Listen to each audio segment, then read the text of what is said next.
I recently retired from the California Highway Patrol after 23 years of service.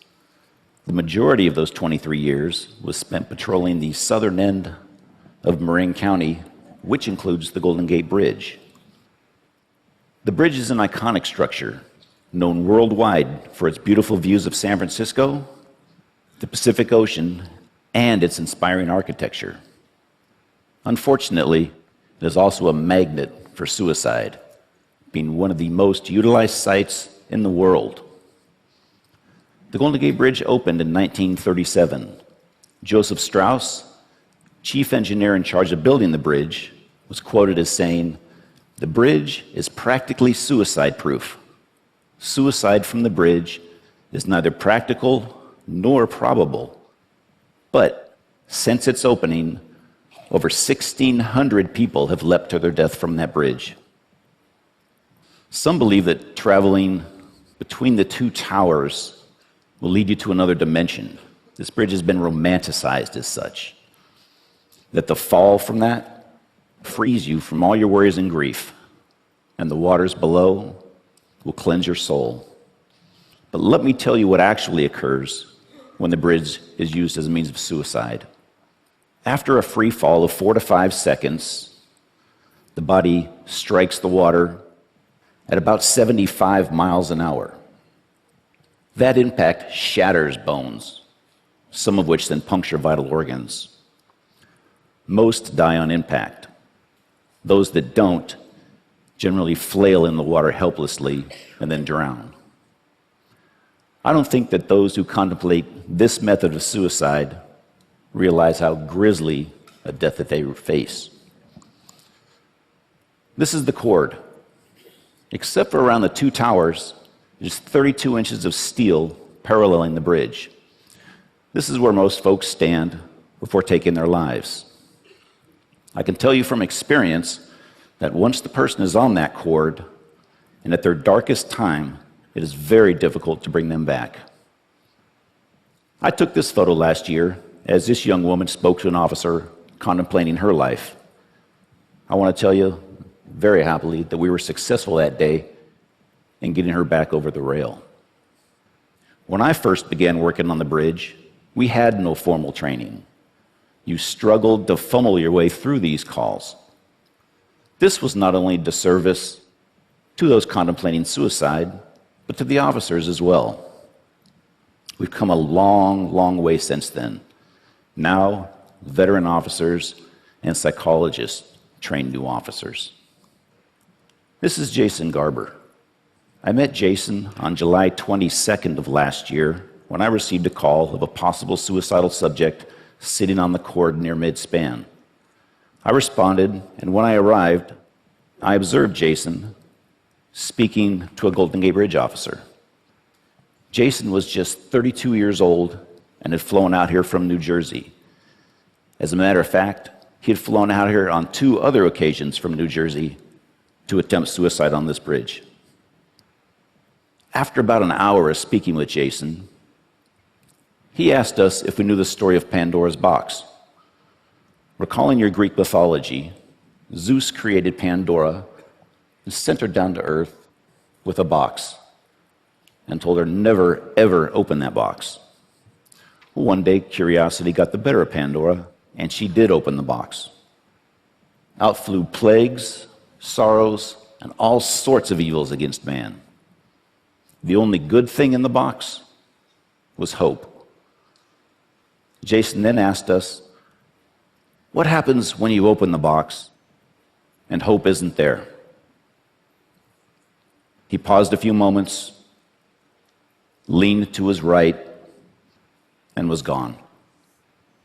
This kind, intelligent young man from New Jersey had just committed suicide. I spoke with Jason's parents that evening, and I suppose that when I was speaking with them that I didn't sound as if I was doing very well. Because that very next day, their family rabbi called to check on me. Jason's parents had asked him to do so. The collateral damage of suicide affects so many people. I pose these questions to you. What would you do if your family member, friend, or loved one was suicidal? What would you say? Would you know what to say? In my experience, it's not just the talking that you do, but the listening. Listen to understand. Don't argue, blame, or tell the person you know how they feel, because you probably don't. By just being there, you may just be the turning point that they need. If you think someone is suicidal, don't be afraid to confront them and ask the question. One way of asking them the question is like this. Others in similar circumstances have thought about ending their life. Have you had these thoughts? Confronting the person head on may just save their life and be a turning point for them. Some other signs to look for: hopelessness, believing that things are terrible and never going to get better. Helplessness, believing that there is nothing that you can do about it. Recent social withdrawal, and loss of interest in life. I came with this talk just a couple of days ago, and I received an email from a lady that I'd like to read you her letter. She lost her son on January 19th of this year. And she wrote me this email just a couple of days ago. And it's with her permission and blessing that I read this to you. Hi, Kevin. I imagine you're at the TED conference. That must be quite the experience to be there. I'm thinking I should go walk the bridge this weekend. Just wanted to drop you a note. Hope you get the word out to many people, and they go home talking about it to their friends who tell their friends, etc. I'm still pretty numb, but noticing more moments of really realizing Mike isn't coming home. Mike was driving from Petaluma to San Francisco to watch the 49er game with his father on January 19th. He never made it there. I called Petaluma police and reported him missing that evening. The next morning, 2 officers came to my home and reported that Mike's car was down at the bridge. A witness had observed him jumping off the bridge at 1:58 p.m. the previous day. Thanks so much for standing up for those who may be only temporarily too weak to stand for themselves. Who hasn't been low before without suffering from a true mental illness? It shouldn't be so easy to end it. My prayers are with you for your fight. The GGB, Golden Gate Bridge, is supposed to be a passage across our beautiful bay, not a graveyard. Good luck this week, Vicky. I can't imagine the courage it takes for her to go down to that bridge and walk the path that her son took that day. And also the courage just to carry on. I'd like to introduce you to a man I refer to as hope and courage. On March 11th of 2005, I responded to a radio call of a possible suicidal subject on the bridge sidewalk near the North Tower. I rode my motorcycle down the sidewalk and observed this man, Kevin Briggs Cây, standing on the sidewalk. When he saw me, he immediately traversed that pedestrian rail and stood on that small pipe which goes around the tower. For the next hour and a half, I listened as Kevin spoke about his depression and hopelessness. Kevin decided on his own that day to come back over that rail and give life another chance. When Kevin came back over, I congratulated him. This is a new beginning, a new life. But I asked him, what was it that made you come back and give hope and life another chance? And you know what he told me? He said, you listened. You let me speak, and you just listened. Shortly after this incident, I received a letter from Kevin's mother, and I have that letter with me, and I'd like to read it to you. Dear Mr. Briggs, nothing will erase the events of March 11th, but you are one of the reasons Kevin is still with us. I truly believe Kevin was crying out for help. He has been diagnosed with a mental illness for which he has been properly medicated. I adopted Kevin when he was only 6 months old, completely unaware of any hereditary traits. But thank God, now we know. Kevin is straight, as he says. We truly thank God for you. Sincerely indebted to you, Narvella Berthia. And on the bottom, she writes, P.S.